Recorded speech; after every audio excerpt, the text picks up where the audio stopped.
بسم اللہ الرحمن الرحیم۔ السلام علیکم۔ دینی مسائل میں خوش آمدید کہتا ہوں۔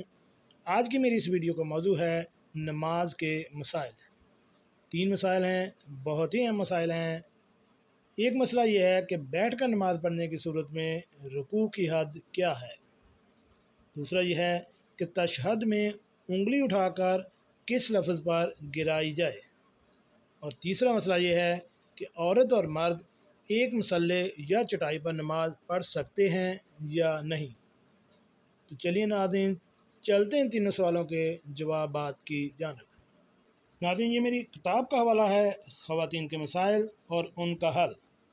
اس کے مرتب و تحقیق ہیں مولانا مفتی ثناء اللہ محمود صاحب۔ اس مشہور کتاب میں مختلف 11 علماء حضرات کے فتویٰ شامل ہیں۔ جو آج کے ہمارے 3 فتوے ہیں، ان کا صفحہ نمبر ہے 346 اور 348۔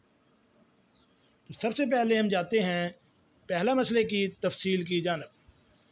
پہلا مسئلہ کے سوال کچھ اس طرح ہے کہ نماز میں التحیات پڑھتے وقت جو انگلی اشہد ان لا الہ الا اللہ پر اٹھائی جاتی ہے وہ کس وقت گرائی جائے۔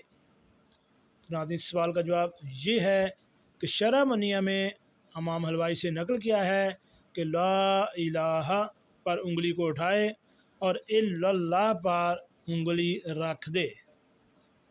دوسرے مسئلے کا سوال کچھ اس طرح ہے کہ بیٹھ کر نماز پڑھنے سے رکوع کی حالت میں کولوں کو ایڑی سے اوپر اٹھانا چاہیے یا نہیں، یا سر کو خوب جھکا دینا ہی کافی ہے۔